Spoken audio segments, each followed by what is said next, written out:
la télé, je m'en souviens comme le vide intersidéral, des rediffs sans intérêt, des téléfilms cheap, mais à la radio. Les programmes d'été, c'était la liberté. Pas encore de grille de rentrée, plus de contraintes. Juste un programme qui prend son temps et une voix suave qui nous parle, rien que pour nous.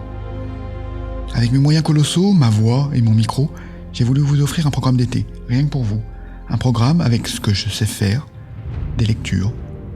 Je voulais profiter de l'occasion pour vous faire voyager et découvrir des autrices et des auteurs que vous aviez pu manquer sur le podcast. Alors cet été, toutes les semaines, je vous lis un extrait de texte d'un auteur ou d'une autrice qui m'a fait le plaisir de m'accorder un temps d'échange à ce micro.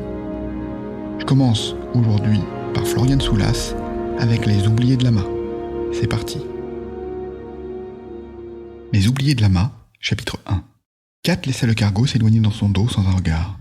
Elle s'arrima à la livraison qu'il abandonnait derrière lui. L'ébranlement de la carcasse métallique sous ses pieds l'absorbait complètement. Accroupie, tenaillée par l'angoisse, elle guettait les vibrations indiquant que la structure pouvait céder. Kat resserra sa prise sur la poignée abîmée qui lui servait d'amarre et entreprit de grimper sur le toit. La décharge s'étalait sur des dizaines de kilomètres et il leur fallait encore déplacer cette nouvelle épave dans la bonne section. Ses bras contractés à l'extrême la firent grimacer. Ses bottes trop lourdes rendaient ses mouvements maladroits. Elle trébucha. Son cœur loupa quelques battements. « Concentre-toi, tu as fait ça des dizaines de fois, ce n'est pas le moment de flancher. » Elle augmenta d'un cran l'ancrage magnétique de ses bottes pour se hisser à 4 pattes sur la carlingue. Une fois là-haut, le souffle court, elle retrouva ses coéquipiers recycleurs, déjà affairés à trouver une entrée dans la structure qu'ils convoitaient. Ses cuisses la brûlaient, une nouvelle secousse manquait à la jeter à plat ventre. « Arrête de rêvasser, la nouvelle !» La voix rocailleuse d'Ador résonna avec force dans ses oreilles. Kat serra les dents. 3 mois après ton intégration dans l'équipe, tu es toujours la nouvelle. Ça en dit long sur tes capacités sociales. Kat grogna, chercha quelque chose à répondre quand un nouveau heurt l'ébranla. Elle ne dut qu'à ses magnétobots de rester amarrée à l'épave. Elle s'agrippa au flanc déchiqueté de ses gants aimantés, vérifia la tension dans le câble attaché à la taille. Engoncée dans une combinaison trop petite pour elle, Sori effectuait les mêmes gestes. Oblécine, eux aussi reliés à la pieuvre, se dirigeaient vers le dessous de l'épave. Un vent crissant les balaya, les força à faire le dos rond. Kat ferma les paupières et retint sa respiration, priant pour que sa combinaison hors d'âge ne se déchire pas sous l'effet de friction. Les grains de poussière pénétrèrent ses filtres et craquèrent sous ses dents. Son cœur se mit à tambouriner dans sa cage thoracique, son rythme cardiaque dépassa les 100 battements par minute et un voyant rouge s'alluma sur sa visière connectée. Kat retint un gémissement mortifié quand les rires de ses coéquipiers crépitèrent dans ses oreilles. « La nouvelle a encore peur d'une petite bourrasque !» se moqua Sori de sa voix aiguë. Alors que le vent faiblissait, le rire d'Ador lui vrilla à nouveau les tympans. Kat sentit le câble se tendre dans son dos. Les yeux toujours fermés, elle contracta les abdos et raffermit sa prise pour ne pas être arrachée au vaisseau. Si elle se fait éjecter, ça en fera plus pour nous, ricana Sin sur le canal commun. Du calme, les gars, je suis pas encore morte, grinça Kat, avec plus d'assurance qu'elle n'en ressentait vraiment. Concentrez-vous, bande de débris pouilleux, lança Ador en coupant court à leur moquerie. On arrive sur la section 87. Hâte de voir ce que nous réserve ce petit bijou. Préparez-vous. Kat sentit la montée d'adrénaline familière se déverser dans ses veines, resserrer un peu plus les nœuds de la peur autour de son estomac. Elle prit une grande inspiration d'air recyclé âpre et ouvrit les yeux pour observer la manœuvre. À sa gauche, l'espace infini où le déchargeur neptunien achevait de se fondre dans les étoiles, ses réacteurs d'un bleu céruléen semblables à 2 gemmes brillantes. À droite, envahissant tout son champ de vision, comme la bouche d'un ogre affamé, Jupiter. Sa surface triée de bandes allant du sable au rouge cuivré la fascinait autant qu'elle la terrifiait. Jupiter, la grande invaincue, qui continuait de repousser les hommes de sa fureur. Une géante qui aurait pu être une étoile et refusait de se soumettre. Les forces à l'œuvre au cœur de ce mastodonte dépassaient l'entendement. Il se trouvait en plein milieu de ces anneaux, à la limite de la couche atmosphérique supérieure de la planète. Kat pouvait voir les nuages d'orage crépiter furieusement. Cette vision fit de nouveau se tordre ses entrailles. Sans qu'elle s'en rende compte, elle commença à compter le temps qui espaçait les arcs lumineux. Les bourrasques magnétiques étaient faibles aujourd'hui, mais Kat savait que cela pouvait changer en une fraction de seconde, surtout avec Io dont l'orbite se rapprochait. S'il existait un enfer dans l'univers, il se trouvait sur Jupiter. Elle dut se faire violence pour repousser ses vieilles habitudes et détourner la tête. Son regard dériva vers la carcasse du vaisseau sous ses pieds, puis glissa en direction du champ de métal vers lequel il se dirigeait. Masse chaotique, dans l'ombre, masquant les rayons du soleil, se détachait sur l'immensité torturée de Jupiter, assez vaste pour être visible depuis ses satellites.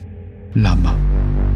La décharge du système solaire, monstre flottant coincé entre le vide et Jupiter. Construit par l'ajout successif d'épaves plus ou moins grosses, abandonné là et aggloméré au petit bonheur la chance. Toutes les planètes habitées s'y débarrassaient de leurs vaisseaux hors d'usage. Bâtiments de transport ou aéronefs militaires, pouvant parfois faire plusieurs kilomètres de long, et vaisseaux particuliers. Sa nouvelle maison, depuis 8 mois. Un dédale infini de couloirs sombres percés de poches de vie, où tous les rebuts de la galaxie venaient faire oublier leurs méfaits, ou abandonner leur passé derrière eux.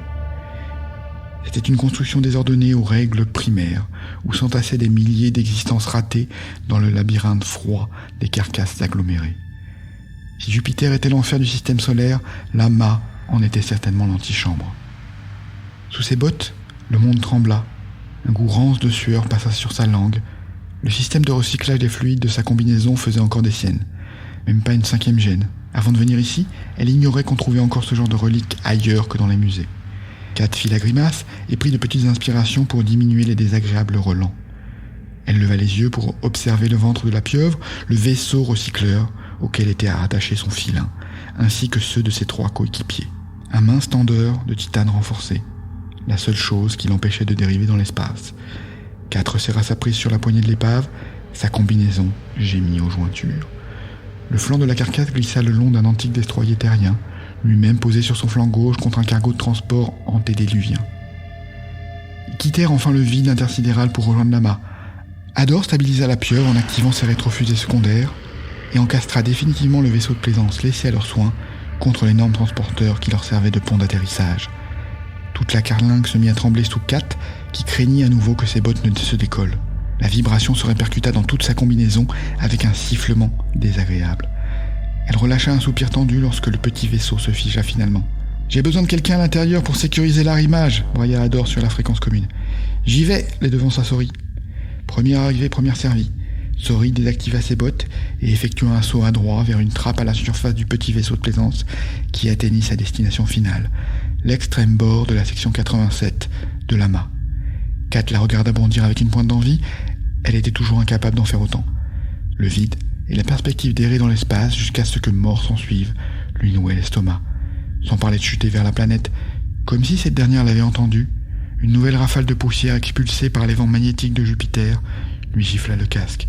« La nouvelle, tu soudes le cordon en haut, Sin, tu t'occupes du bas, Oble, tu déploies les boucliers de protection. » Kat laissa échapper un soupir. Elle s'assura que le vieux laser était bien accroché sur son dos et diminua à peine le champ de force de ses bottes pour se laisser glisser doucement le long du flanc de la carcasse.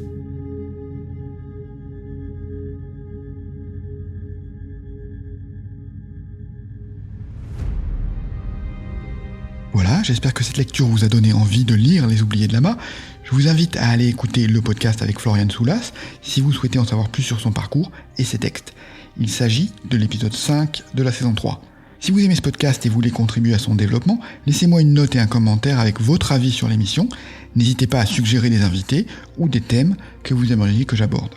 Et pour en savoir plus sur moi et lire mes textes, abonnez-vous à ma lettre hebdo, Le Flow, depuis le site michaelraymond.com. Maintenant, rendez-vous la semaine prochaine pour une nouvelle lecture, et d'ici là, portez-vous bien. Je vous souhaite un été rempli d'imaginaire.